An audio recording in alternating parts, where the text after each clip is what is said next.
Hello बच्चों, हमारी वो क्या हाल चाल है। आज हम आपका control and coordination class 10th, जो दोनों भाई क्लास 11 के न्यूरल कंट्रोल में भी इस्तेमाल हो सकता है, हम लोग कंट्रोल एंड कोऑर्डिनेशन को आज सेकंड पार्ट लेके आए हैं, जिसमें हमें बहुत सारे आगे की बात करनी है और ऑलमोस्ट खत्म की तरफ पहुंचाना है कि एटलीस्ट जो है control and coordination in animal, ये वाला पोर्शन आज खत्म करना है। सो लेट्स, जो चैनल पे नए हैं वो प्लीज सब्सक्राइब करें और लेक्चर को अंत तक देखें। और लेक्चर पसंद आने पे, थोड़ा बहुत भी पसंद आए तो भी जो है लाइक करें। लाइक करने से कुछ जाता होता नहीं है, कोई पैसा खर्चा नहीं होता है। शेयर करें एंड सपोर्ट दें। लेट्स हम स्टार्ट करेंगे कंट्रोल एंड कोऑर्डिनेशन का पार्ट सेकंड। क्या कह रहा हूं? कंट्रोल एंड कोऑर्डिनेशन का part second. Control and coordination का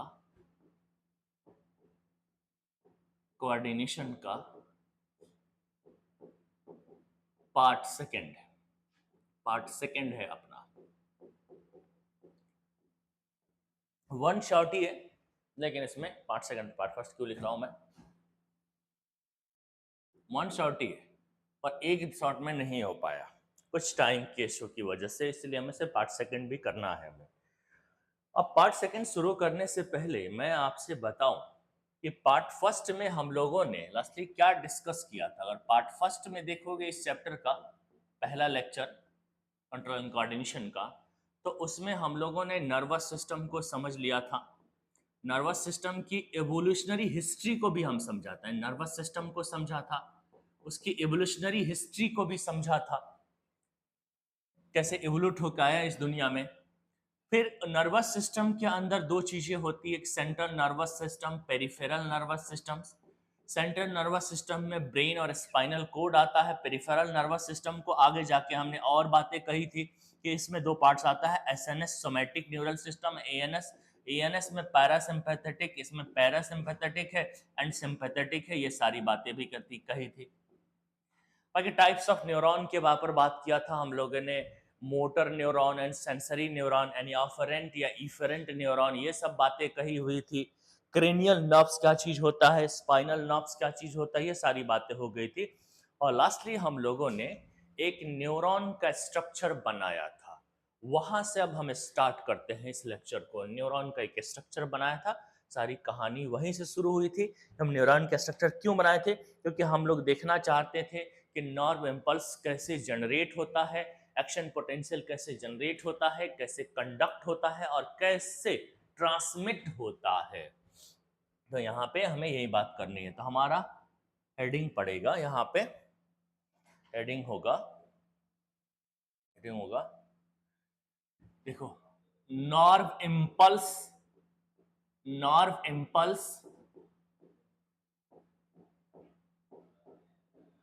जनरेशंस।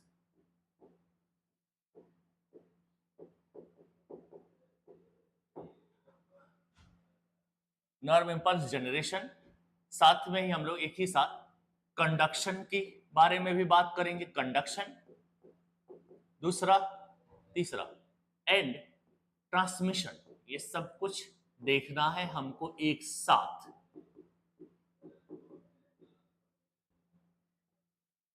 देखना है।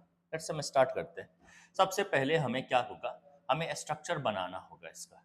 थोड़ा सा स्ट्रक्चर हम बना चुके थे, फिर से बनाते हैं। ऐसे बनाते हैं हम लोग एक न्यूरॉन को और इस बार थोड़ा रफली दिखाएंगे। जो चीज हम पहले दिखा चुके थे उस पर हम ज्यादा गौर नहीं कर रहे हैं, सिर्फ नाम नाम लिख देते हैं एटलीस्ट। इसको यहां से एक ब्रांच लाइक स्ट्रक्चर एराइज हो रहा है। कुछ बड़े हैं तो कुछ छोटे हैं।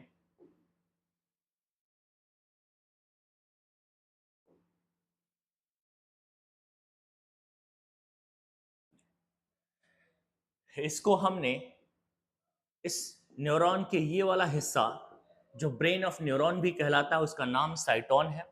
इसको हम सोमा भी कह लेते हैं, इसको हम सेल बॉडी भी कह लेते हैं। ये सारी बातें कही थी।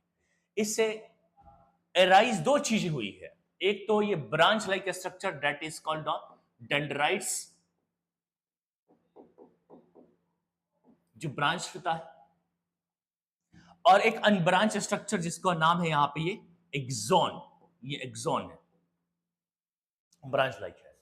जब एक्सॉन खत्म होता है तो वहां इसका टर्मिनल शुरू होता है। ये नॉट ए ब्रांच, इसको ब्रांच में काउंट नहीं करते, इसको हम मानते हैं एक्सॉन का हिस्सा मानते हैं, इसको एक्सोनल टर्मिनल एक अलग हिस्सा मानते हैं, एक अलग हिस्सा हम इसको मानते हैं। ये कहलाता है एक्सोनल टर्मिनल। ये एक्सोनल टर्मिनल कहलाता है, ये एक्सोनल टर्मिनल कहलाता है।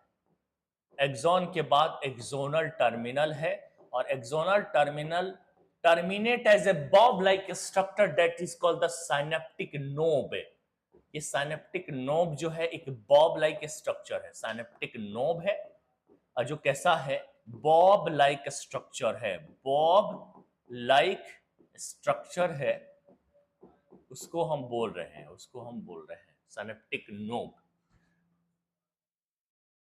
इसके अंदर और भी चीजें होती हैं, वेसाइकल्स होते हैं, कुछ इस तरीके के वेसाइकल लाइक स्ट्रक्चर वेसाइकल्स होते हैं, और इस वेसाइकल्स को हम लोग, इस वेसाइकल को हम लोग साइनेप्टिक नोब नहीं, साइनेप्टिक वेसाइकल्स बोलते हैं हम इसको। इस वेसाइकल को हम लोग साइनेप्टिक वेसाइकल बोलते हैं, साइनेप्टिक वेसाइकल्स बोलते हैं, साइनेप्टिक वेसाइकल्स बोलते हैं। इस साइनेप्टिक वेसाइकल्स के अंदर कुछ केमिकल्स पाए जाते हैं। वन बाय वन करके हम सारी तरह के स्ट्रक्चर को डिटेल आपके सामने पेश करेंगे, कुछ भी छूटेगा नहीं, या कुछ भी ऐसा नहीं होगा जो समझ में नहीं आएगा। थोड़ा ध्यान से देखते जाइए। ये साइनेप्टिक वेसाइकल है, कहां पे है, तो ये बॉब लाइक स्ट्रक्चर, ये देखो, ये है एक्सॉन पूरा। एक्सॉन के बाद एक्सोनल टर्मिनल शुरू होता है। एक्सोनल टर्मिनल ब्रांच हो सकता है, एक्सोनल टर्मिनल, लेकिन एक एक्सोनल टर्मिनल ब्रांच नहीं हो ना। ओवरऑल सारे एक्सोनल टर्मिनल को देखते हैं तो ब्रांच दिखता है, बट एक्सोनल टर्मिनल एक्सोन से अलग है। एक्सोनल टर्मिनल है वो टर्मिनेट कहां पे हो रहा है, एक्सोनल टर्मिनल टर्मिनेट, या फिर इसको नर्व एंडिंग भी कह लेते हैं, टर्मिनेट एज ए बॉब like structure. That Bob like structure is synaptic knob. उस साइनेप्टिक नोब के अंदर बहुत सारे वेसाइकल्स होते हैं, साइनेप्टिक वेसाइकल्स कहते हैं, और उसके अंदर एक केमिकल होता है, और वो केमिकल क्या कहलाता है, न्यूरोट्रांसमीटर कहलाता है। वो केमिकल क्या कहलाता है, तो न्यूरोट्रांसमीटर कहलाता है। ये केमिकल न्यूरोट्रांसमीटर कहलाता है। न्यूरोट्रांसमीटर इस केमिकल को क्यों कह रहे हैं, ये एक केमिकल है, chemical which help in transmission of neuron nerve impulse, इसीलिए हम इसको न्यूरोट्रांसमीटर कहते हैं, क्योंकि एक ऐसा केमिकल है, chemical chemical chemical which which which help in which help in transmission of nerve impulse. Nerve impulse को ट्रांसमिशन में, ट्रांसमिशन किसको कहते हैं, एक न्यूरॉन से दूसरे न्यूरॉन तक पहुंचाने को ट्रांसमिशन कहते हैं। एक न्यूरॉन से दूसरे न्यूरॉन में नर्व इंपल्स को पहुंचाने को ट्रांसमिशन कहते हैं, और उसमें जो केमिकल मदद करता है उस केमिकल का नाम न्यूरोट्रांसमीटर होता है। फॉर एग्जाम्पल कौन कौन से वो केमिकल है जो न्यूरोट्रांसमीटर के अंदर काम करेंगे, सबसे ज्यादा काम करने वाला है एसिटाइल कोलिन, जो बेचारा हर टाइम सुख हो या दुख हो काम करता है, लेकिन बाकी सबकी कंडीशन से, जब आपकी जिंदगी में खुशी आती है, जब आप खुश होते हो, तो ही ये नर्व इंपल्स को ट्रांसमिट कहा, थोड़ा सा ये तेज ट्रांसमिट करते हैं, इसीलिए आपके अंदर जो है ना एक्शन पोटेंशियल जनरेट बड़ी फास्ट होता है, सेंसर बहुत फास्ट होता है, आपकी जो एनर्जी है, ब्रेन की जो पावर है वो थोड़ी सी बढ़ जाती है सोचने समझने की। तो डोपामाइन है, एसिटाइल कोलिन हर टाइम करेगा, डोपामाइन है, मीठा खाने से एंडोर्फिन रिलीज हो जाता है,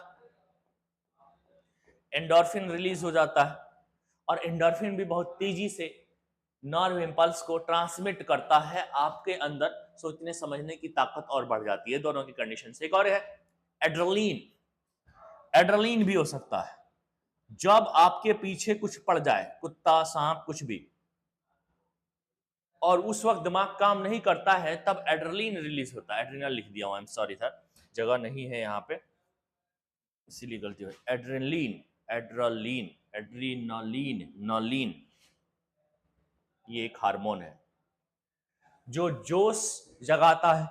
जोश कैसे जगाता है? नर्व इंपल्स इतना तेज भगाता है कि बहुत पावरफुल डाइजेशन हमारे बॉडी में होता है, लाइपोलाइसिस होता है।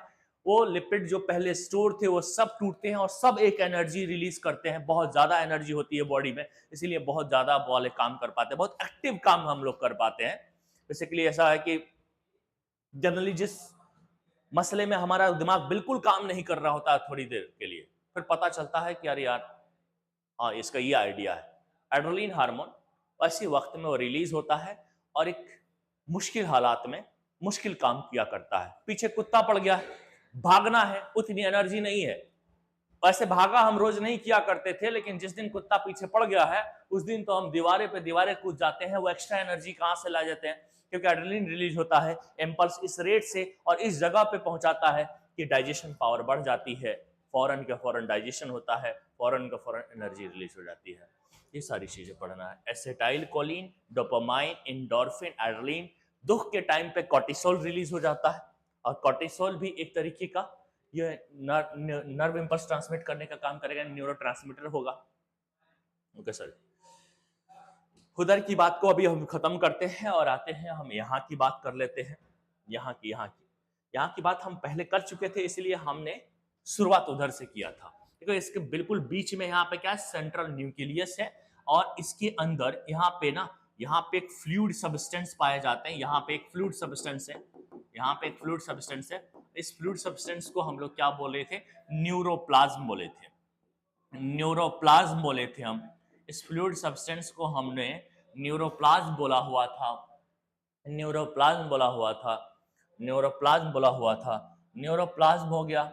और क्या, इसके अंदर इस तरीके से बहुत सारे ग्रेन्युलर स्ट्रक्चर पाए जाते हैं जो इसके अंदर भी आ जाते हैं, डेंड्राइट्स के अंदर भी आ जाते हैं, जो सिर्फ इस न्यूरोप्लाज्म, इस साइटोन में ही नहीं, डेंड्राइट्स के अंदर भी आ जाते हैं। इसको हम नेजल्स ग्रेन्यूल्स कहेंगे। और पिछले लेक्चर में हमने कहा था कि nasals granules are of neuron है। इसकी वजह क्योंकि ये भी प्रोटीन को सिंथेसिस करता है। ये नेजल्स ग्रेन्यूल्स है, ये बात हम बता चुके थे।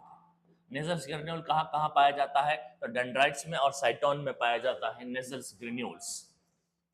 उधर की कहानी को खत्म करते हैं। यहाँ पे एक फ्लूइड है, यहाँ पे भी एक फ्लूइड है, इसके अंदर भी फ्लूइड बह रहा होता है और इस फ्लूइड को हम बोलते हैं एक्सोप्लाज्म बोलते हैं हम लोग एक्सोप्लाज्म बोलेंगे इस फ्लूइड को। और इसके मेम्ब्रेन को और हम क्या बोलते हैं? तो एक्सोलेमा या एक्सोनल मेम्ब्रेन भी कहते हैं हम इसको। एक्सोलेमा या एक्सोनल मेम्ब्रेन भी हम कहेंगे, है ना। इसके ऊपर एक खास तरह के सेल्स होते हैं। कहानी यही पे है कि इसके ऊपर एक खास तरह के सेल्स होते हैं और उस सेल्स का नाम होता है शॉन सेल। मैं इस तरह से बना देता, खास तरह का सेल इसलिए, इसका न्यूक्लियस देखो पेरिफेरल रीजन में मौजूद होता है और ये एक ऑलरेडी सेल के ऊपर पाया जा रहा है, सेल के अंदर है। न्यूरॉन एक सेल है, ये पूरा एक सेल है और उसके अंदर एक सेल के ऊपर भी ये सेल है। ये न्यूरॉन को हम एक्साइटेटरी सेल्स मानते हैं, लेकिन ये नॉन एक्साइटरी सेल है। एक्साइटरी सेल है यहां पे।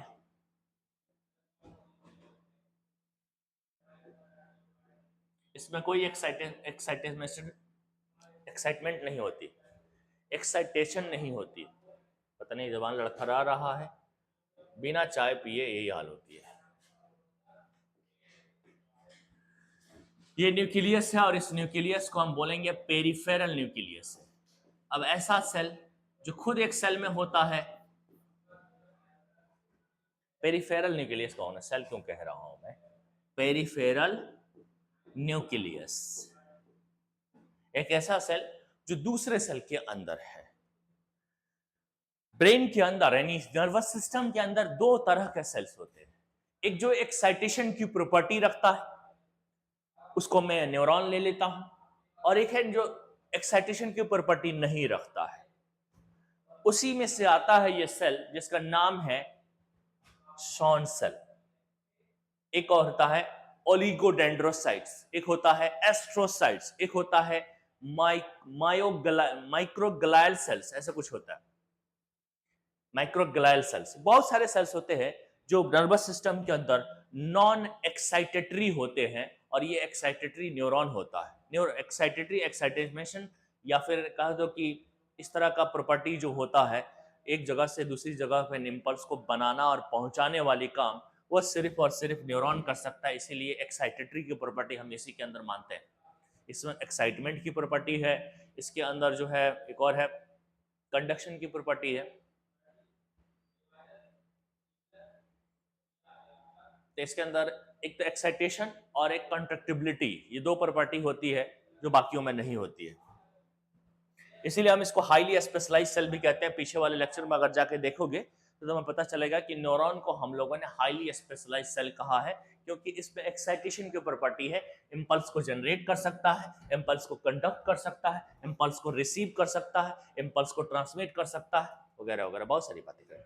लेकिन इसके ऊपर एक नॉन एक्साइटेटरी सेल्स होते हैं जिसमें एक्साइटमेंट नहीं होता है, उसका नाम होता है शॉन सेल। आपके सिलेबस के हिसाब से शॉन सेल काफी है, लेकिन एक दूसरा सेल भी होता है ओलिगोडेंड्रोसाइट जो सिमिलर काम करता है।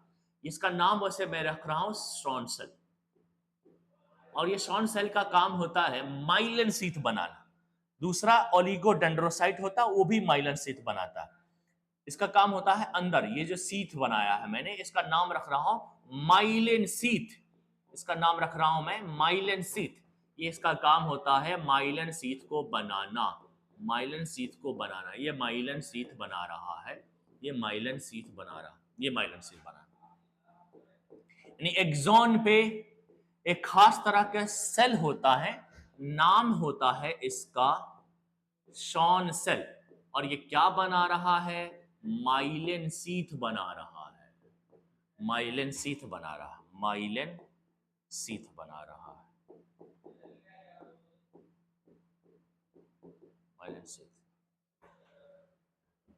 पर जरूरी नहीं है कि माइलिन शीथ बनाए ही बनाए, डिपेंड करता है कि शॉन सेल, ये जो शॉन सेल है कितने फोल्ड में एक्सॉन के ऊपर फोल्ड है, उसके नंबर्स के ऊपर डिपेंड करता है। इट इज नॉट फिक्स, ये तुम्हारे नॉलेज से बियॉन्ड है, पर यह है कि इतना ही याद रखना है कि हमेशा शॉन सेल हर एक्सॉन के ऊपर माइलिन शीथ नहीं बनाएगा।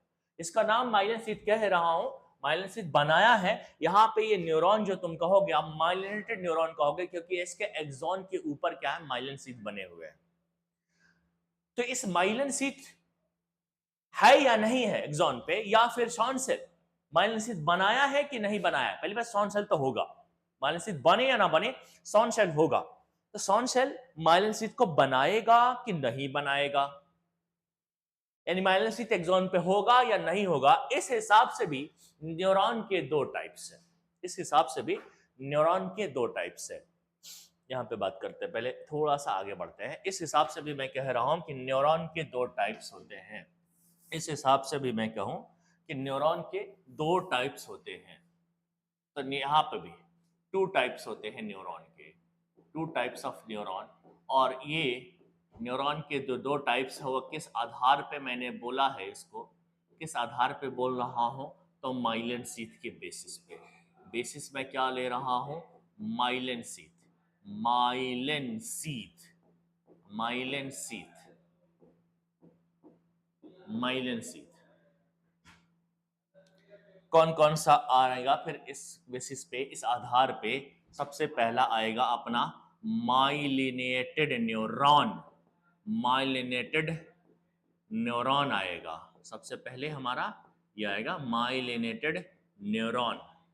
फिर हमारा आएगा, फिर हमारा आएगा नॉन माइलिनेटेड या अनमाइलिनेटेड, नॉन माइलिनेटेड या फिर नॉन माइलिनेटेड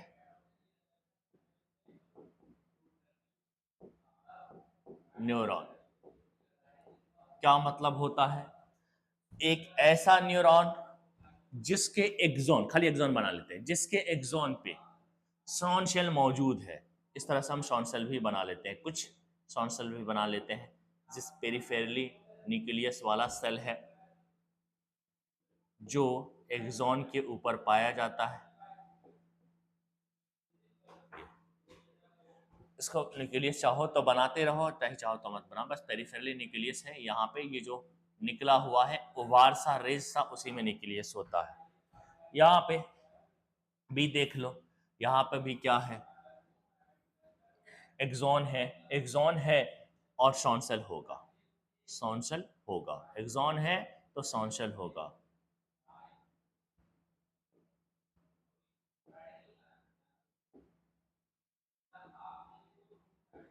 तो सॉन्सेल यहां पे भी है,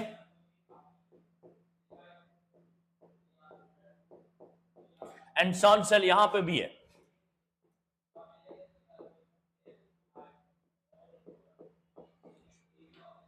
बट यहां पे ये है ना, इतनी ताकत है, इतनी जरूरत है कि यहां पे ये माइलिन शीथ बना रहा है। इतने इसके पास स्टेमिना है कि ये माइलिन शीथ बना पा रहा है। पर यहाँ के इतनी स्टेमिना नहीं है कि माइलिन शीथ बनाए। सॉन सेल दोनों जगह ही मौजूद है, लेकिन यहाँ पे माइलिन शीथ मौजूद है, यहाँ पे माइलिन शीथ बना है, माइलिन शीथ प्रेजेंट है, बना है, फॉर्म हुआ है, और यहाँ पे एब्सेंट है। तो माइलिन शीथ यहाँ पे एब्सेंट है, यहाँ पे प्रेजेंट है। बस सॉन सेल दोनों जगह पे होंगे, यानी हर तरह के न्यूरॉन में, हर तरह के न्यूरॉन जो है उनके एक्सॉन पे सॉन सेल प्रेजेंट हो सकते हैं, या दूसरे एक ओलिगोडेंड्रोसाइट्स होता है वो भी मौजूद होता है, लेकिन वो आपके सिलेबस में नहीं है, इसलिए हम उसकी बात नहीं कर रहे। सिर्फ याद रखो कि माइलिन शीथ बनाने वाला एक सेल है, नॉन एक्साइटेटरी सेल्स है, नाम है सॉन सेल। होता हर तरह के न्यूरॉन के एक्सॉन पे, बस कहीं पे माइलिन शीथ बनाता है और कहीं पे माइलिन शीथ नहीं बनाता है। जब माइलिन शीथ बना देगा तो उस न्यूरॉन को माइलिनेटेड न्यूरॉन कहेंगे, नहीं बनाएगा तो अनमाइलिनेटेड या नॉन माइलिनेटेड न्यूरॉन कहेंगे। दो माइलिन शीथ, ये माइलिन शीथ बना है, देखो माइलिन शीथ बना है, दो माइलिन शीथ के बीच में गैप होता है जो तुम्हें ये दिखाई दे रहा है, ये गैप, ये सब गैप दिखाई दे रहा, ये गैप, इस गैप को हम लोग क्या बोल रहे हैं, नोट्स ऑफ रैनबियर बोलते हैं, नोट्स ऑफ रैनबियर बोलते हैं, रैनबियर, नोट्स ऑफ रैनबियर, ये नोट्स ऑफ रैनबियर है। अब वी है, अलग अलग स्पेलिंग अलग अलग किताबों में होता है, बस उसको नोट्स बोलोगे, नोट्स ऑफ रैनबियर है, ये गैप है इन दोनों के बीच में, दो माइलिन शीथ के बीच में, gap between two myelin sheath, gap between two myelin sheath, myelin sheath.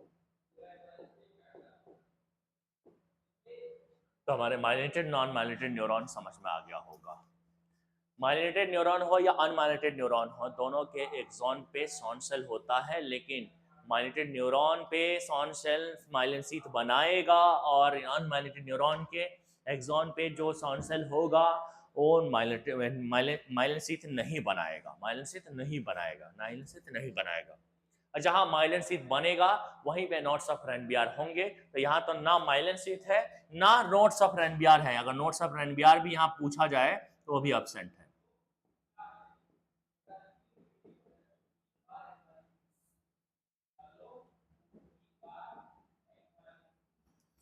वो भी क्या है, एब्सेंट है। नोट्स ऑफ रैनबियर भी यहाँ पे एब्सेंट चलेगा नहीं। चलो हम आगे बढ़ते हैं, थोड़ा सा काम करते हैं, कुछ चाय वो तो मिला नहीं, चिंगम खा लेते हैं।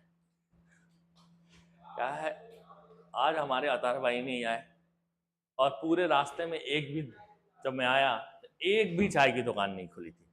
मतलब ऐसा रहता है प्री प्लान है कि चाय नहीं पिलाना, बिना चाय का आज रिकॉर्ड करना है। ये मेरी एक दिमाग की प्रॉब्लम है, लंबे समय से चाय पीने की वजह से, कि थोड़ा स्लो काम करने लगता है, रुक रुक रखता है, दिमाग इधर उधर जाने लगता है, कंसंट्रेशन एक जगह नहीं टिकती है। ऐसा बिल्कुल नहीं है कि गुस्सा आता है, गाली बक देता हूँ, मारता हूँ, पिटता हूँ, ऐसा नहीं, पागल नहीं होता। ऐसे है कि दिमाग जो है प्रॉपर नहीं, मतलब एक जगह टिकता नहीं है, मामूली सी चीजें याद नहीं आती कभी कभी। चलो यहाँ पे एक बार पीछे थोड़ा सा और देखो, यहाँ पे हमारा हेडिंग था नर्व इंपल्स जनरेशन। देखो जनरेशन में हम ज्यादा बात नहीं करने वाले, यहाँ पे सिर्फ यही बात करने वाले हैं कि ये जो है ना, ये हिस्सा, इतना हिस्सा, इतना हिस्सा, इसको हम ध्यान देना एक्सॉन हिलॉक कहते हैं। और यही वो जगह है जहां पे नर्व इंपल्स पहली बार जनरेट होगा।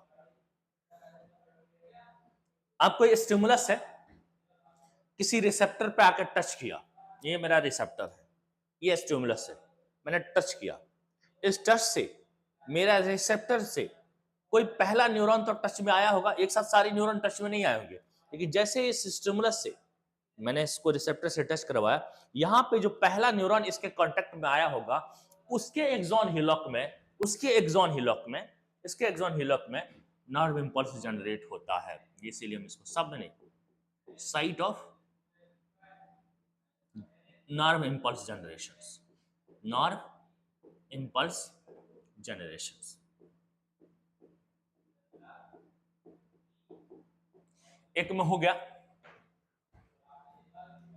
आगे भी हो जाए तो कोई इश्यू नहीं है, लेकिन ये कई जगहों तक जा सकता है, कितने सारे न्यूरॉन तक जा सकता है। यही नॉर्म इंपल्स है, एक्शन पोटेंशियल जनरेट हो गया है, कहां पे होता है बस इतना ही याद रखना है। आप क्लास 10 के भी स्टूडेंट है तो ज्यादा आपको नहीं इसके बारे में सोचना है, बस याद रखना कि यहाँ पे नॉर्म इंपल्स जनरेट होता है और यहां से जनरेट होने के बाद यहां से दूर जाने लगता है। अब दूर तो जा रहा है पर हम इसको ट्रांसमिशन नहीं कहेंगे, क्योंकि अभी क्या है, न्यूरॉन के अंदर है, तो जो मूवमेंट होती है नर्व इंपल्स का या travelling of nerve impulse with in neuron, उसको हम कंडक्शन कहते हैं। तो एक्सॉन के थ्रू कंडक्शन होगा, यहां से एक्सॉन के थ्रू कंडक्शन होगा, एक्सॉन के थ्रू कंडक्शन होगा। सपोज नर्व इंपल्स को हम लोग निगेटिव साइन से दिखाते हैं कि यहां निगेटिव साइन आ गया, मतलब नर्व इंपल्स जनरेट हो गया। अब ये निगेटिव साइन बाहर जाएगा ऐसे, और ये उछल उछल कैसे जाएगा। अगर माइलिन शीथ बना है तो ऐसे उछल उछल के जाएगा, माइलिन शीथ बना नहीं है तो फिर वो अंदर से जाएगा।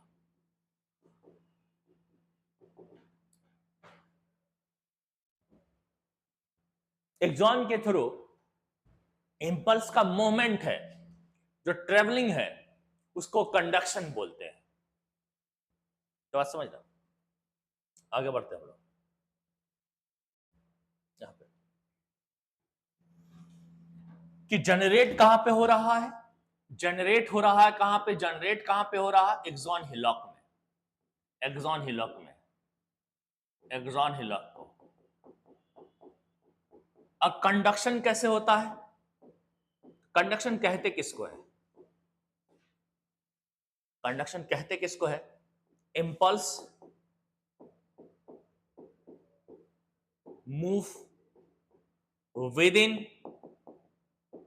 न्यूरॉन, उसको हम कंडक्शन कहेंगे। न्यूरॉन के अगर अंदर है तो हम कंडक्शन कहेंगे। और ये किसके थ्रू होता है, थ्रू एक्सॉन, एक्सॉन के थ्रू होता है, ये एक्सॉन के थ्रू होता है। जनरेशन एक्सॉन हिलॉक के थ्रू होता है, कंडक्शन एक्सॉन सिर्फ एक्सॉन के थ्रू होता है, एक्सॉन हिलॉक तो हो गया। कैसे होता है, अगर मान लिया कंडक्शन कैसे होता है, अगर मान लिया कि, अगर मान लेते हैं कि कि कि माइलिनेटेड न्यूरॉन है, एक्सॉन के ऊपर माइलिन शीथ बना है, तब यहां पे ऐसे जो गैप है ना, नॉट्स ऑफ रेनिबैर, वहां पाया, इसके ऊपर चढ़ेगा नहीं, छलांग मारेगा, फिर गैप में जाएगा, फिर से छलांग मारेगा, गैप में जाएगा, फिर से छलांग मारेगा। भाई जाना है, तो माइलिन शीथ आ गया, अब ऐसे जाना है, ऐसे ऐसे माइलिन शीथ को ऐसे छलांग मार के जाना, फिर छलांग मार के ऐसे जाना। अब इसमें माइलिन शीथ नहीं है, तो इसका मतलब ये नहीं कि सीधा यूनिफॉर्मली बाहर बाहर चला जाएगा। अगर माइलिन शीथ नहीं मिलेगा तो फिर उसे अंदर से जाना पड़ेगा। माइलिन शीथ होता है तो उसे बाहर से जाने पे मजबूर करता है कि आओ भाई उछल उछल के जाओ, क्यों, ये हायर क्लास में जाना। बस याद रखना कि जो माइलिनेटेड न्यूरॉन होंगे उसमें जो बाहर की तरफ से उछल उछल के इंपल्स जाएगा, और जो नॉन माइलिनेटेड न्यूरॉन होंगे उसके अंदर की तरफ से ये कंडक्ट होगा, इंपल्स जाएगा। नेगेटिव चार्ज को हम लोग शो कर देते हैं इंपल्स से, और उसकी वजह भी है, वो अभी हायर क्लास में आप पढ़ना। उछल उछल के जा रहा, उछला नहीं रहा, नीचे अंदर की तरफ से तैर के जा रहा। अब ये बताओ कि एक नदी में बीच बीच में टापू सा कुछ रखा हुआ है, उसके ऊपर तुम्हें छलांग मारते हुए जाना है, और एक वो है कि तैर के जाना है।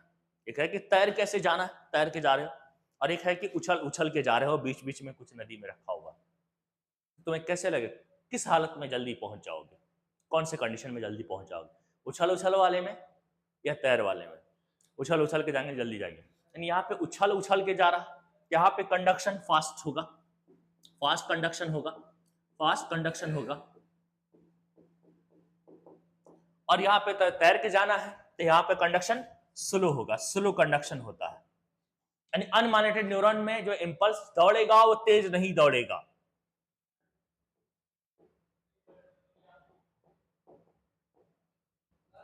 तो ये फास्ट कंडक्शन हो गया, ये स्लो कंडक्शन हो गया। उसमें उछल उछल के नर्व इंपल्स को उछल उछल के जाने को हम लोग साल्टेटरी कंडक्शन भी बोलते हैं, साल्टेटरी कंडक्शन भी बोलते हैं। तो माइलिनेटेड न्यूरॉन में माइलिन शीथ जिसमें बना है, ऐसे न्यूरॉन के अंदर जो कंडक्शन होगा साल्टेटरी कंडक्शन, ये नॉर्मल एक स्लो कंडीशन है। देख लो साल्टेटरी कंडक्शन किसमें होता है और किसमें स्लो कंडक्शन होता है। जनरेशन एक्सॉन हिलॉक पे होता है, कंडक्शन विद इन एक्सॉन होता है, थ्रू एक्सॉन होता है या विद इन एक्सॉन होता है, विद इन न्यूरॉन होता है। इंपल्स को एक्सॉन के थ्रू जाना, ये बाहर की तरफ से जाएगा तो उछल उछल के माइलिन शीथ होने पे जाएगा, और अंदर की तरफ से कब जाएगा तो मालूम है जब माइलिन शीथ नहीं होगा। बाहर की तरफ से जब उछल उछल के जाएगा तब उसको हम बोलते क्या है, उसको हम बोलते हैं साल्टेटरी कंडक्शन।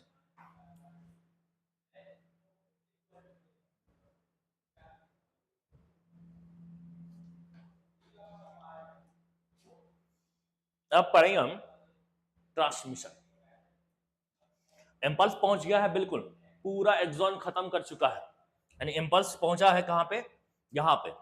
चलते चलते चलते चलते इंपल्स यहां आ गया, यहां पहुंच जाएगा थोड़ी देर में, यहां पे पहुंच गया, समझ लो एकदम अंत में पहुंच गया है। अब क्या होगा इस इंपल्स का, उसको हम कहेंगे ट्रांसमिशन। यहां से निकल के अब दूसरे न्यूरॉन में जाएगा, उसको ट्रांसमिशन कहेंगे। तब हमें अगला टॉपिक पढ़ना है norm impulse transmission.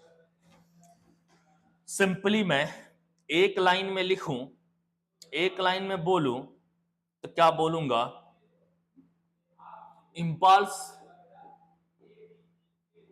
Transmission.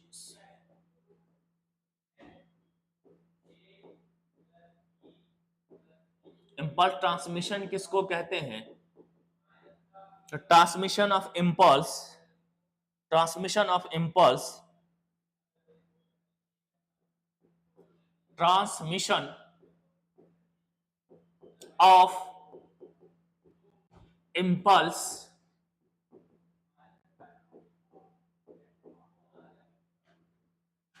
from one neuron to another.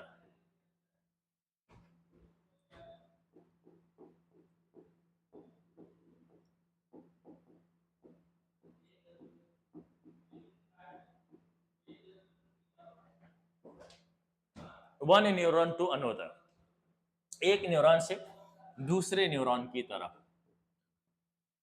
लेकिन इसके लिए हमें साइनेप्स की जरूरत पड़ेगी, इसके लिए हमें साइनेप्स की जरूरत पड़ती है, थ्रू साइनेप्स। साइनेप्स की जरूरत पड़ेगी, साइनेप्स। और साइनेप्स क्या है, जंक्शन बिटवीन टू न्यूरॉन, दो न्यूरॉन के बीच की junction, junction between two neuron.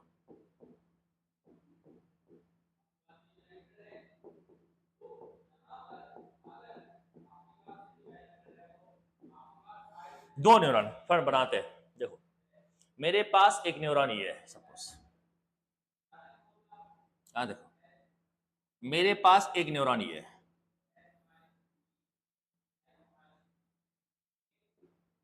रफली रफली ड्रॉ करना है।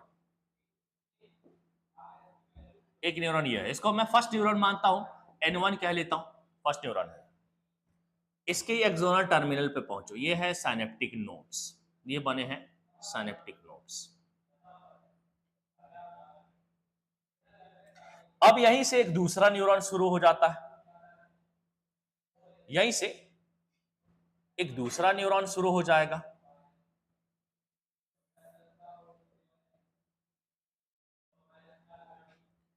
यहीं से एक दूसरा न्यूरॉन शुरू हो जाएगा।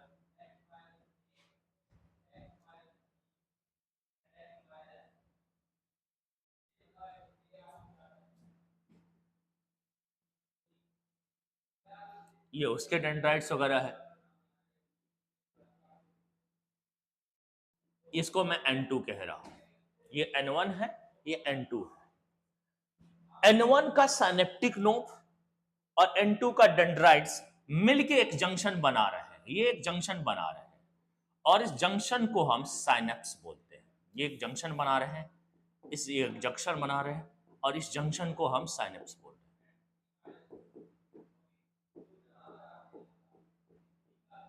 साइनेप्स बोल रहे हैं। एक न्यूरॉन का साइनेप्टिक नोब दूसरे न्यूरॉन का डेंड्राइट्स मिलके एक जंक्शन बना रहे हैं और इस जंक्शन को हम लोग क्या बोल रहे हैं? इस जंक्शन को हम लोग क्या बोल रहे हैं? साइनेप्स बोल रहे हैं। साइनेप्स बोल रहे हैं, साइनेप्स। और ध्यान से देखोगे एक साइनेप्स को, और तुम्हें ध्यान से देखना है एक साइनेप्स को। चलो दिखा, एक साइनेप्स है, अपना synapse. Synapse junction between two neuron को हम साइनेप्स बोल रहे हैं। Synapse junction between two neuron को हम साइनेप्स बोल रहे हैं। एक न्यूरॉन का क्या कहा मैं? साइनेप्टिक नोब मौजूद है। मान ली एक न्यूरॉन ये है, उसका साइनेप्टिक नोब मान लेते हैं, ये N1 है और उसका ये क्या है अपने पास? साइनेप्टिक नोब है। ये N1 है, उसका हम क्या है? साइनेप्टिक नोब है। और उसके इस मेम्ब्रेन को, ये जो मेम्ब्रेन है साइनेप्टिनोमल, सॉरी, इसके मेम्ब्रेन को प्री साइनेप्टिक मेम्ब्रेन कहते हैं। इस मेम्ब्रेन को हम लोग प्री साइनेप्टिक मेम्ब्रेन कहते हैं। Pre synaptic membrane.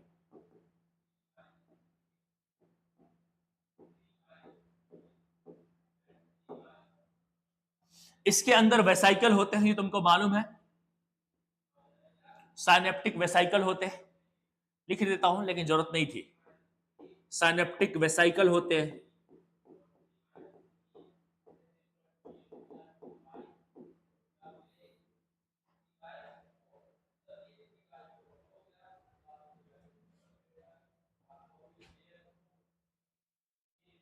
और इसमें होता है एक chemical that is called neurotransmitter. इसमें होता है केमिकल जिसको हम लोग न्यूरोट्रांसमीटर बोलते हैं।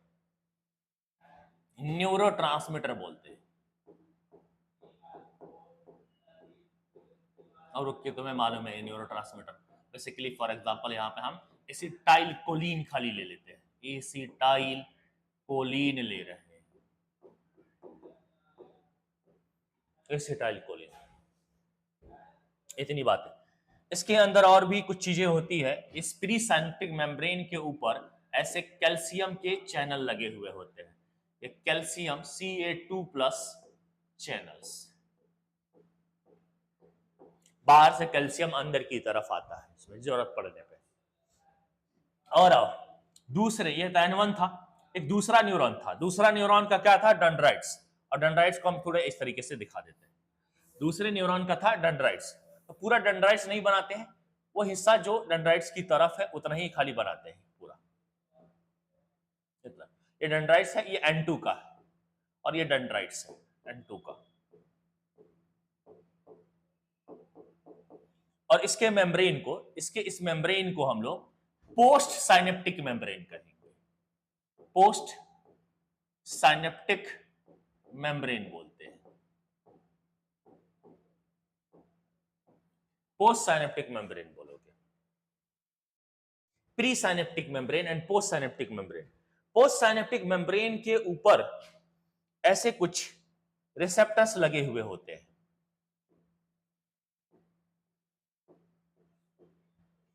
इसको हम acetyl choline ACH receptor, short में हम लोग बोलते हैं इसको एसीएच रिसेप्टर है, जो post synaptic neuron, post synaptic membrane के ऊपर पाया जाता है। ACH receptor, receptor for acetyl choline, इसके लिए, इसको दावत देने के लिए यहां पे एक रिसेप्टर मौजूद है। और दोनों के बीच में थोड़ा सा एक गैप दिख रहा होगा, इस गैप को क्लेफ्ट बोलते हैं, साइनेप्टिक क्लेफ्ट। ये जो है और साइनेप्टिक क्लेफ्ट है।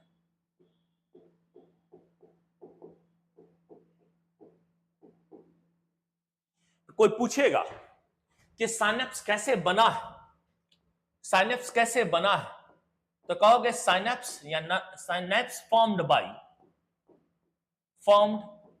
बाय पहला pre synaptic membrane,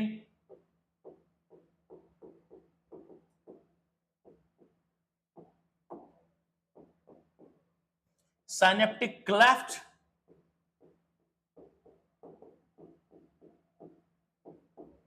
and post synaptic membrane.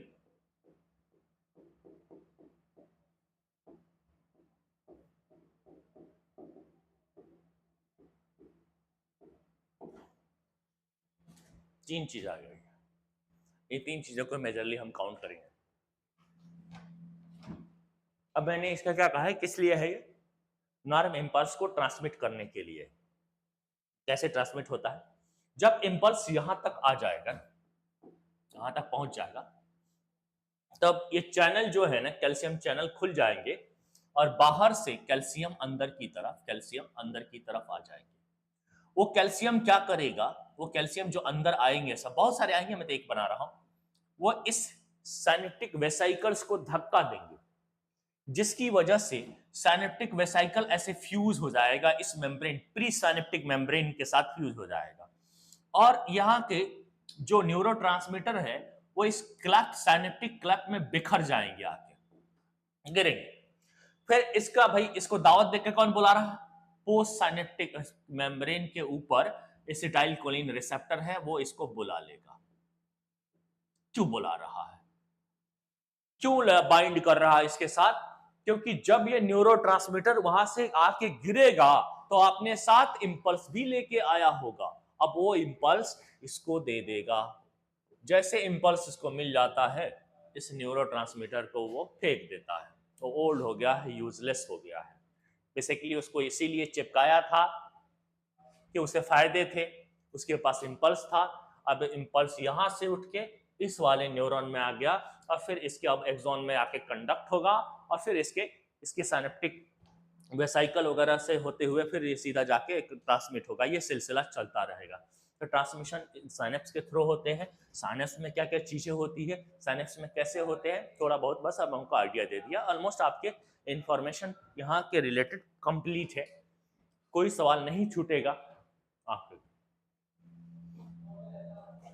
अब हम लोग बात करने वाले हैं सेंट्रल नर्वस सिस्टम की। ये पेरिफेरल नर्वस सिस्टम था, जहां पे हम लोगों ने बात किया था तरह तरह के न्यूरॉन्स के बारे में, फाइनली हम लोगों ने साइनेप्स के बारे में बात किए थे। बहुत इंफॉर्मेशन है, आप प्रीवियस लेक्चर देखें। यहां से हमारा टॉपिक स्टार्ट होगा सेंट्रल नर्वस सिस्टम। यहां से हमारा टॉपिक स्टार्ट होता है central nervous system, central nervous system, central nervous system.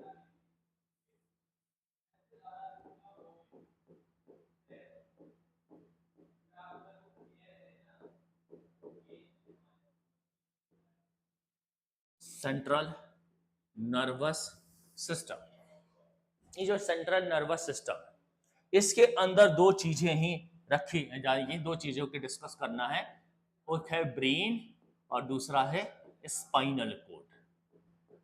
Spinal cord से रिलेटेड क्या बात करनी है, यहाँ पे सिर्फ रेफ्लेक्स सेक्शन की बात करनी है तो हम करेंगे। अभी हम ब्रेन की बात कर लेते हैं। सबसे पहले हमें ब्रेन, हमारा हेडिंग होगा ब्रेन, और ब्रेन पूरी बॉडी का मेजर कोऑर्डिनेटिंग सेंटर है, एक ये याद रखोगे, कंट्रोलर ऑफ बॉडी है या मेजर कोऑर्डिनेटिंग सेंटर है, major coordinating centre of our body, हमारी बॉडी का एक ये मेजर कोऑर्डिनेटिंग सेंटर है, मेजर कोऑर्डिनेटिंग सेंटर है हमारी बॉडी का, कंट्रोलर ऑफ आवर बॉडी कहलाता है, सुपर पावर है भाई। ब्रेन बहुत इंपॉर्टेंट है, मोस्ट वाइटल ऑर्गन्स है, वाइटल और डेलिकेट ऑर्गन्स है, most vital and delicate organs है। और जब ऐसी बात है तो इसकी भाई इतना इंपॉर्टेंट है, डेलिकेट है, तो फिर इसकी हिफाजत बहुत जरूरी है। सो अब हमें प्रोटेक्शन ऑफ ब्रेन के बारे में सोचना है। यहाँ पे प्रोटेक्शन ऑफ ब्रेन, ब्रेन की कैसे हिफाजत करनी है, या नेचर ने कैसे की है हमारे ब्रेन की हिफाजत, क्या क्या चीजें हमारे अंदर बनाया हमारे ब्रेन की हिफाजत के लिए। यहाँ प्रोटेक्शन ऑफ ब्रेन देखना है हमको। अब प्रोटेक्शन ऑफ ब्रेन के लिए नेचर ने हमारे अंदर क्या क्या चीजें डेवलप किया हुआ है। सबसे पहले एक है आपके क्रेनियम के द्वारा, एक क्रेनियम बनाया, और दूसरा क्या है, क्रेनियल मेनिंजेस बनाया है,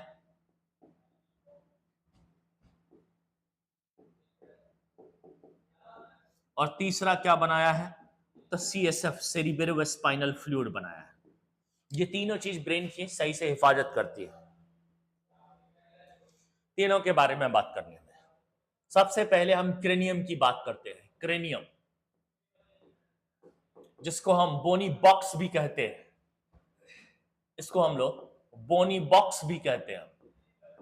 हड्डियों का बना हुआ एक बॉक्स है, ठीक है, और लगभग 8 फ्लैट बोन से बना है। हर फ्लैट बोन को क्रेनियल बोन्स कहते हैं। मेड अप ऑफ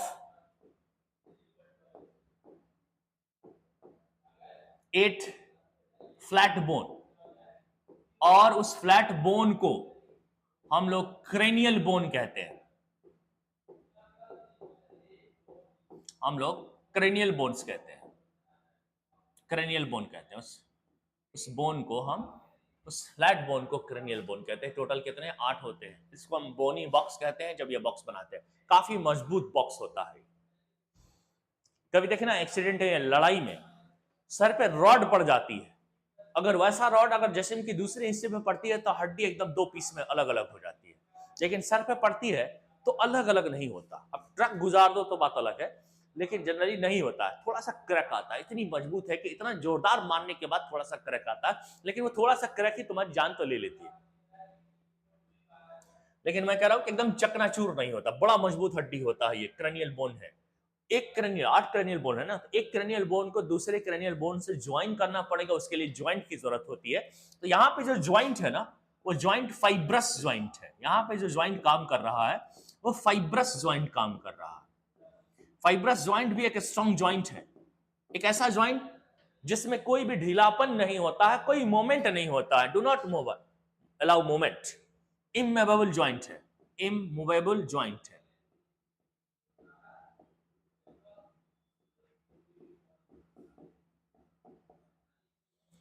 ज्वाइंट के बीच में कनेक्टिव टिश्यू होता है, फाइब्रस कनेक्टिव टिश्यू, इसीलिए इसका नाम जो है फाइब्रस ज्वाइंट होता है। ज्यादा नहीं पढ़ना इसके बाद। तो नेचर ने तो ये बनाया, 8 क्रेनियल बोन से एक बोनी बॉक्स बना है आपकी ब्रेन की हिफाजत के लिए। इतना ही नहीं, उसके अंदर भी उसको रैप करके रखा है, 3 लेयर वाली चीज से रैप करके रखा है। और वो लेयर वाली चीज का है क्रेनियल मेनिंजेस, रैपिंग करा है। अंदर बॉक्स में तो रखते हैं, जैसे कि सोने वोना कुछ रखते हैं, उसके बाद भी हम क्या करते हैं, उसको डब्बे में डाल के और उसको पॉलिथीन से रैप करके और फिर बॉक्स में हम डालते हैं। उस तरीके से ये भी काफी हिफाजत से रखता है। उसके बाद हम लोग क्या कर रहे हैं, क्रेनियल मेनिंजेस की बात कर रहे हैं। क्रेनियल मेनिंजेस की बात कर रहे हैं, ये ब्रेन को रैप कर देता है। क्रेनियल मेनिंजेस के 3 लेयर होते हैं। मेनिंजेस के 3 लेयर होते हैं, 3 लेयर होते हैं, यानी 3 होता है। ये 3 तरीके का होता है क्रेनियल मेनिंजेस। कहते हैं डैप, तीनों लेयर का नाम है डैप। डैप थोड़ा सा डिस, DAP, D E T, DAP. D for dura mater, R for arachnoid, and P for pia mater.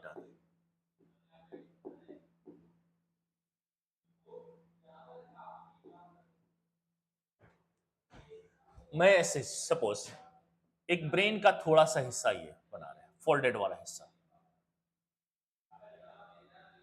इस तरह। तो बिल्कुल थोड़ा सा एक मिनट और, ये ब्रेन का हिस्सा,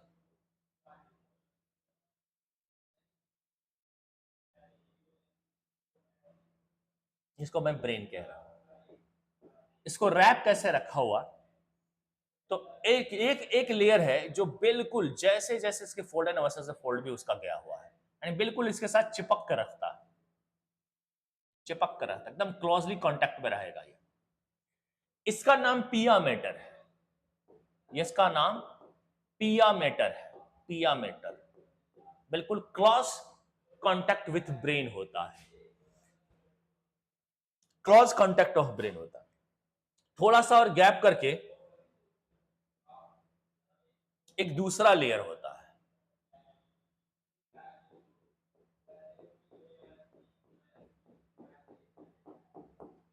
इसको हम लोग एरेक्नोइड कहते हैं, एरेक्नोइड कहते हैं, इसे हम एरेक्नोइड कहते हैं। थोड़ा सा गैप करके एक और लेयर होता है अपने पास, ब्लैक लेयर, काफी दूर होता है।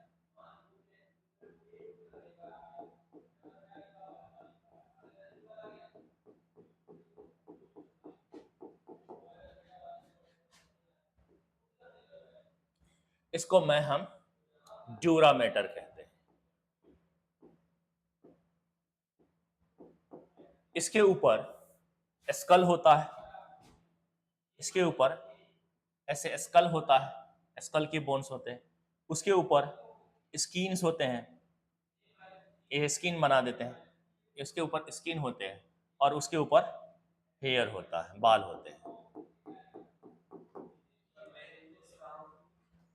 मेनिंजेस इसी को कह रहे हैं ना, ये एक मेनिंजेस है, ये एक मेनिंजेस है, ये एक मेनिंजेस है, ये तीनों तीन लेयर का एक मेनिंजेस है। मेनिंजेस में तीन लेयर होते हैं, तीन लेयर में बने बटे हुए हैं, और तीनों लेयर का नाम हमने लिखा है।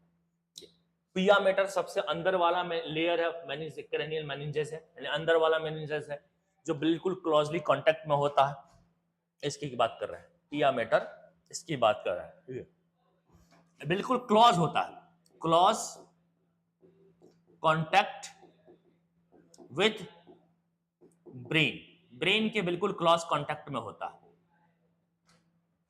इसलिए हम इसको सॉफ्ट मदर भी कहते हैं, ये हमें सॉफ्ट मदर भी कहलाता है, सॉफ्ट मदर, सॉफ्ट मदर भी कहलाता है, और ये जो टफ मदर कहलाता है।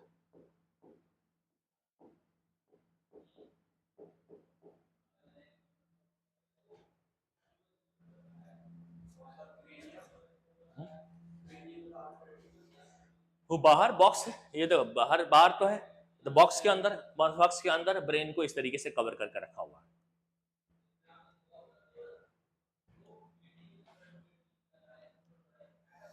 यहां पे एक फ्लूइड होता है, इस फ्लूइड को भी हम लोग सेरिब्रो स्पाइनल फ्लूइड कहते हैं, सेरिब्रो स्पाइनल फ्लूइड कहते हैं, शॉर्ट में हम लोग इसी को CSF बोले थे, सेरिब्रो स्पाइनल फ्लूइड को हम CSF बोलते हैं। और ये भी जो है ब्रेन को बचाता है बहुत सारे परेशानियों से, शॉक ऑब्जॉर्बर है, ये फ्लूइड है ना, तो ये बातें आ जाती है, शॉक ऑब्जॉर्बर है, डिहाइड्रेशन से बचाता है, डेसिकेशन से बचाता है, तो प्रिवेंट ब्रेन फ्रॉम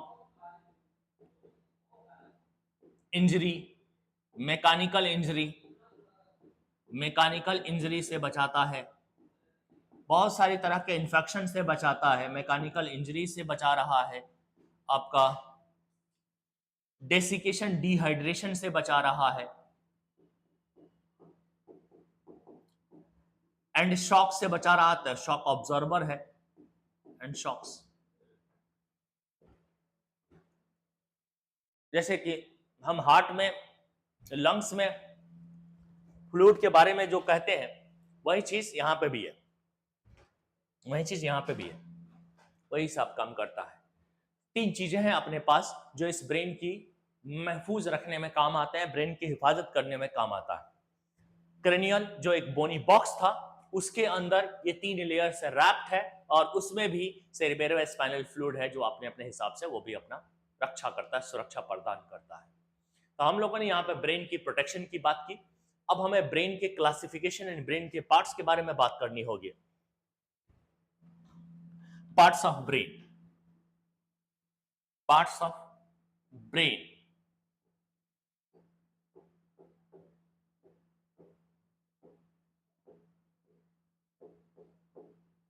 ब्रेन का पार्ट्स, तो ब्रेन 3 हिस्सों में बांटा गया है। फोर ब्रेन,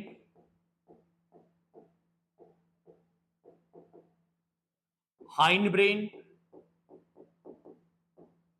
क्या कह रहा हूं मैं, मिड ब्रेन, और फिर है आपका हाइंड ब्रेन। ब्रेन को हम लोगों ने 3 हिस्से में बांट दिया। फोर ब्रेन, थोड़ा सा और दूर कर दो इसको, फोर ब्रेन है।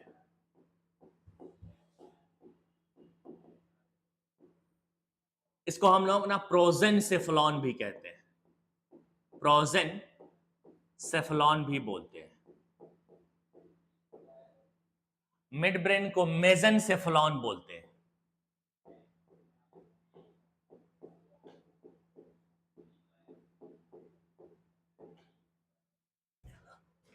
और हाइंड ब्रेन को हम रॉम्बिन सेफलॉन बोलते हैं।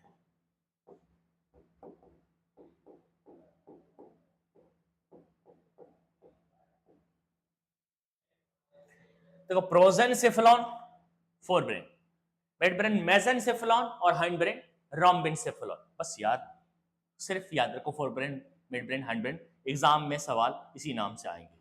इसके अंदर जब हम आते हैं, पहली बात, फोर ब्रेन लार्जेस्ट पार्ट है इसमें, इन तीनों में सबसे बड़ा यही है। इसके अंदर क्या क्या आता है? इसके अंदर आता है सेरिब्रम। इसके पार्ट्स है, फोर ब्रेन के अंदर क्या पार्ट्स है? सेरिब्रम आता है। इसके अंदर आता है ऑल्फैक्टरी लोब आएगा, जो सूंघने में, ऑल्फैक्शन में मदद करेगा, ऑल्फैक्टरी लोब आएगा। इसमें हिपोकैम्पस भी आता है।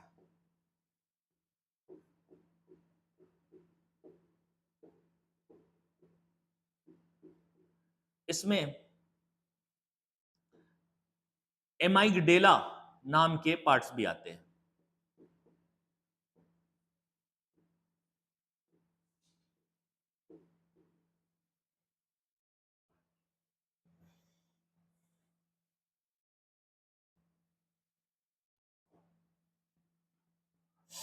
इसके अंदर हाइपोथैलेमस भी आते हैं। थैलेमस पहले लिख लो। इसके अंदर थैलेमस भी है और हाइपोथैलेमस भी है। एपिथैलेमस भी होता है, उसके नाम हम नहीं करते। यानी सारे इंपॉर्टेंट पार्ट्स इधर ही है, फोर ब्रेन में। मिड ब्रेन में कोई खास चीजें नहीं होती है। इसके अंदर 2 चीजें पाई जाती है। एक होता है corpora क्वाड्रिगेमिना, quad quad quadri quadri गेमिना, ये 4 होता है, तो इसीलिए क्वाड्री कह रहा है। ऐसे राउंड राउंड स्वेलिंग पोर्शन होता है इस तरीके से, कार्पोरा क्वाड्रिगोना कहते हैं। और दूसरा जो होता है, इसमें एक डक्ट होता है, कार्पोरा इक्विडक्ट, इक्विडक्ट।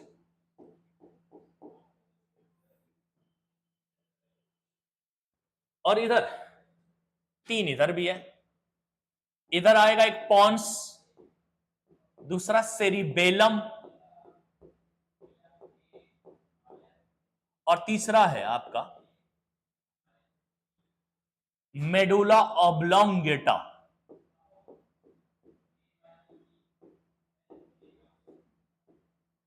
शॉर्ट में नाम याद रखना ज्यादा सही है इसका, MO। ये मैंने ब्रेन के अंदर के पार्ट्स बताए हैं, इसमें थोड़ा थोड़ा काम भी बताएंगे।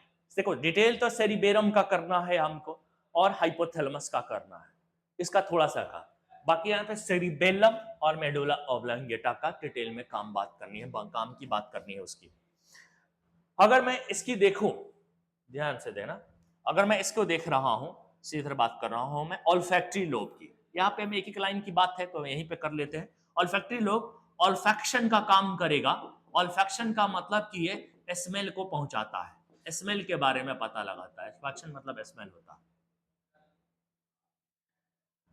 देखो हिपोकैम्पस, एमाइगडाला, थैलेमस और हाइपोथैलेमस ये मिलके एक सिस्टम बना लेते हैं, form limbic system, form limbic system. और लिम्बिक सिस्टम बना के ये बहुत सारे काम करते हैं, जैसे कि इमोशन को कंट्रोल करना है। लिम्बिक सिस्टम बना के फिर ये बहुत सारे काम पे लगते हैं। कंट्रोल इमोशन, आपके अंदर जो इमोशन है, मोटिवेशन, प्लेजर, रेज,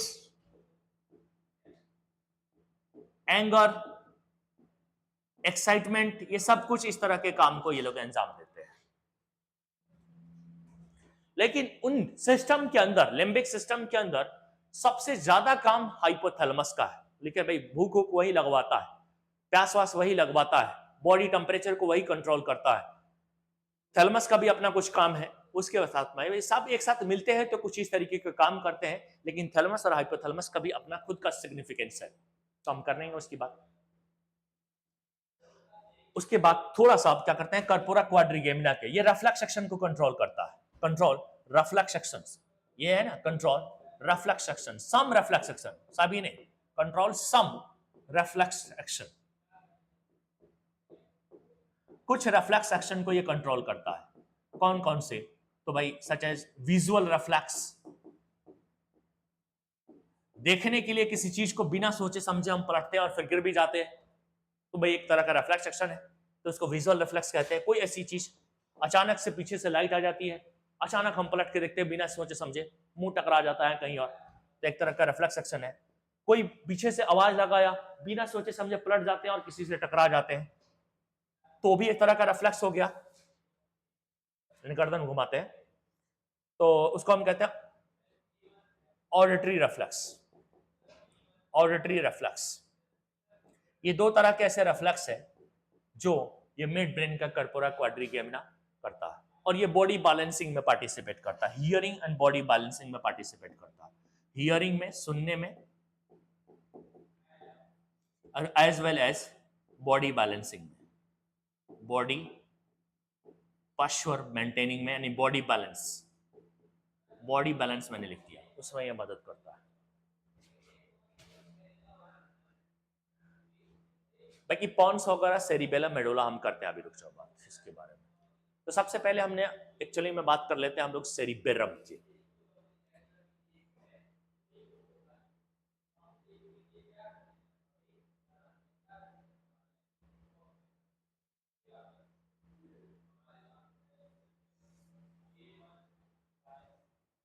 सबसे पहले हम लोग सेरिबेरम की बात कर लेते हैं, जो फोर ब्रेन का पार्ट है cerebrum.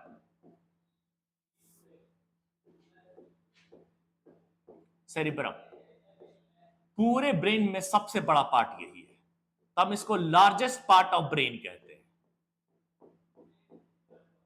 Largest part of brain कहते हैं,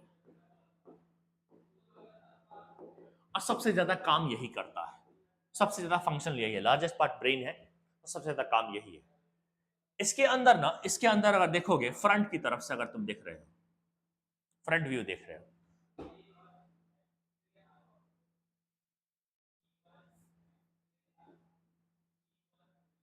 फ्रंट व्यू का मतलब क्या कर रहा हूं, यहां से काट देते हैं, यहां सामने से काट कर और यहां सामने से देखते हो, तो तुम्हें थोड़ा सा इस तरह का फोल्ड दिखाई देगा, एग्जैक्ट नहीं लेकिन ऐसे दिखाई देगा।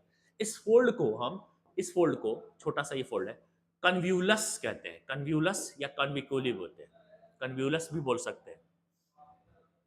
कन्विक्यूली भी बोल सकते, बहुत सारे है ना, कन्वोक्यूली, कन्व्यूलस या कन्विक्यूली बोलते हैं। ये एक तरह का फोल्ड है, नहीं कन्व्यूलस डालो, एक ही की बात करो, अच्छा नहीं लग रहा, कन्व्यूलस है। कन्व्यूलस एक तरह का फोल्ड है, और ये फोल्ड की वजह से क्या हो जाएगा, एडिशनल स्पेस में प्रोवाइड होगा, इसकी वजह से इंफॉर्मेशन स्टोर करने में मदद मिलती है। ये एडिशनल प्रोवाइड या इंक्रीज सरफेस एरिया, ये जरूरत पड़ने पे surface area increase surface area, surface area अपना बढ़ाता है, फोल्ड है ये। यहां पे और देखो, ये जो एक बड़ा सा डेफिनेशन दिखाई दे रहा है, क्लेफ्ट दिखाई दे रहा है, ये एक तरह का डीप क्लेफ्ट है, एक डीप क्लेफ्ट है, और इस डीप क्लेफ्ट को हम लोग, एक डिप्रेशन है, एक डीप क्लेफ्ट है, लॉन्गिट्यूडनल फिशर्स कहते हैं, ये लॉन्गिट्यूडनल फिशर कहलाता है।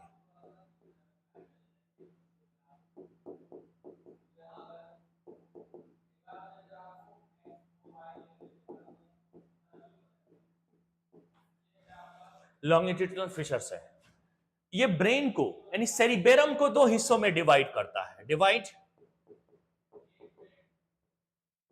सेरिबेरम इनटू टू हाफ्स, दो हाफ्स में, बराबर हिस्सों में तब्दील करता है, और उस हाफ्स को क्या बोलते हैं, सेरिबेरल हेमिस्फीयर बोलते हैं, उसको हम लोग बोलते हैं सेरिबेरल हेमिस्फीयर बोलते हैं। तो दो हो जाता है, right and left, right and left halves में बदलता है ना, तो सेरिबेरल हेमिस्फीयर भी दो हो गया, तो हेमिस्फीयर दो है, right cerebral hemisphere, left सेरिबेरल hemisphere, तो दो बन गए, यानी सेरिबेरियम के दो हेमिस्फीयर है, सेरिब्रम के दो हेमिस्फीयर है, एक राइट सेरिबेरल हेमिस्फीयर है, राइट सेरिबेरल हेमिस्फीयर है, और एक जो है लेफ्ट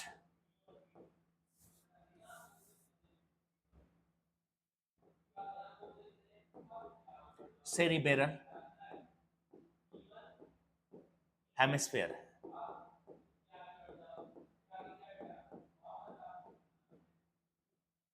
एक राइट सेरिबेरल हेमिस्फीयर है और एक लेफ्ट सेरिबेरल हेमिस्फीयर है, दो hemisphere.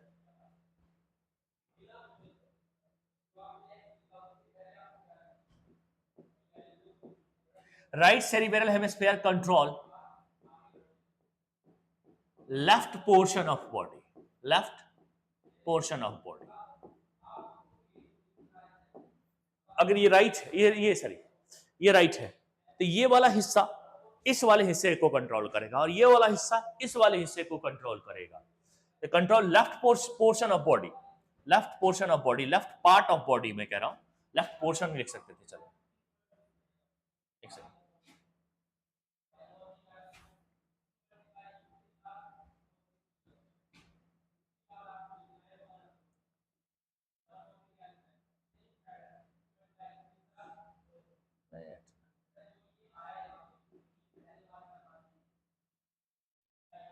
Left portion of body,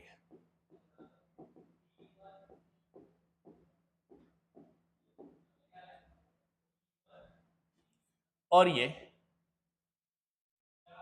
एक लॉन्गिट्यूडनल फिशर ने बनाया ये, और ये control right portion of body, उल्टा काम है इनका।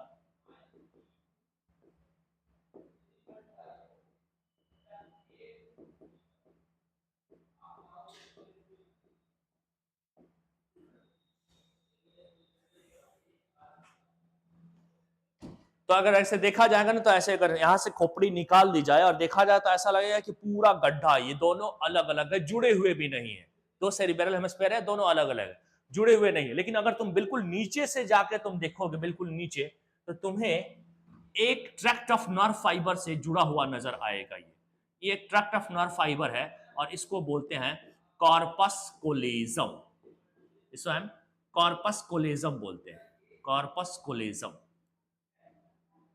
कॉर्पस कोलेजम एक ट्रैक्ट ऑफ नर्व फाइबर है, ट्रैक्ट ऑफ नर्व फाइबर है, नर्व फाइबर। ये क्या करता है, ये क्या करता है, कॉर्पस कोलेजम का काम क्या है, तो दोनों सेरिबेरल हेमिस्फीयर को कनेक्ट करके रखना, कनेक्ट बोथ सेरिबेरल हेमिस्फीयर, दोनों सेरिबेरल हेमिस्फीयर को कनेक्ट करके देखेगा, सेरिबेरल हेमिस्फीयर को कनेक्ट करके रखेगा, उसको हम लोग कॉर्पस कोलेजम कहते हैं। एक ट्रैक्ट ऑफ नर्व फाइबर है जो दोनों सेरिबेरल हेमिस्फीयर को एक दूसरे के साथ कनेक्ट करके रखता है, कनेक्ट करके रखता है, यही ये कनेक्शन है। Both cerebral hemisphere, connect the both cerebral hemisphere, दोनों सेरिबेरल हेमिस्फीयर को एक दूसरे के साथ कनेक्ट करने रखने वाली चीज कॉर्पस कोलेजम है। और कॉर्पस कोलेजम केवल किस में पाया जाता है, कॉर्पस कोलेजम किस में पाया जाता है, यानी कॉर्पस कोलेजम किस में पाया जाता है, present in mammals only, present in mammals only, केवल ये मैमल्स में पाए जाते हैं, मैमल्स ओनली। ये हम लोग सेरिबेरम के अंदर पढ़ रहे थे, सेरिबेरम, सेरिबेरम के अंदर दो सेरिबेरल हेमिस्फीयर, एक लॉन्जिट्यूडिनल फिशर एक डीप क्लेफ्ट के चक्कर में बन जाता है, और उसको एक तरफ से बिल्कुल लोअर साइड से नीचे की तरफ से कनेक्ट करके रखा है कॉर्पस कोलेजम। अपर की तरफ से देखोगे तो लगेगा कनेक्शन नहीं है, लेकिन नीचे की तरफ से अगर जाकर देखोगे खोपड़ी निकाल के तो तुम्हें कॉर्पस कोलेजम में ट्रैक्ट ऑफ नर्व फाइबर दिखाई देगा। मैंने कहा था कि भाई सबसे बड़ा पार्ट है सेरिबेरम, तो बहुत ज्यादा काम भी करता है, सेरिबेरम के काम बहुत सारे होते हैं भाई, इसी के थ्रू जो है हम थिंकिंग करते हैं, यही जो है हमें राइटिंग में मदद करता है, थिंकिंग, रीडिंग, ठीक है, राइटिंग, राइटिंग, ठीक है, इंटेलिजेंस, सब में यही मदद करता है, इंटेलिजेंस में भी यही मदद करता है, यानी इंटेलिजेंस मतलब क्रिएटिव आइडियाज वगैरह, इसी में भी ये मदद, मेमोरी, याद रखना एंड मेमोरी, ये सब काम इसी का है।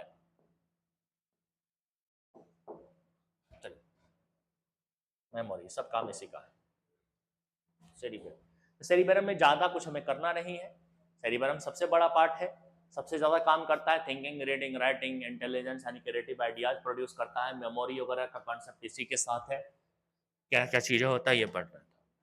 अब इसमें जो है बच रहा है थैलेमस और हाइपोथैलेमस के बारे में बात करना है फोर ब्रेन के अंदर।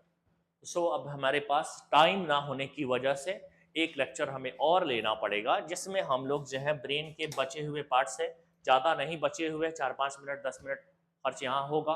उसके बाद हम लोगों को रिफ्लेक्स सेक्शन की बात करनी है, फिर जो है एनिमल्स के अंदर जो हार्मोनल रेगुलेशन है, कुछ ग्लैंड्स के नाम लिखने हैं, उनके हार्मोन, उनसे कंट्रोल। उसके बाद है प्लांट रेगुलेशन, प्लांट में केवल हार्मोनल रेगुलेशन है, और फिर उस प्लांट के अंदर जो है ट्रॉपिक मोमेंट है उसके बारे में बात करनी है।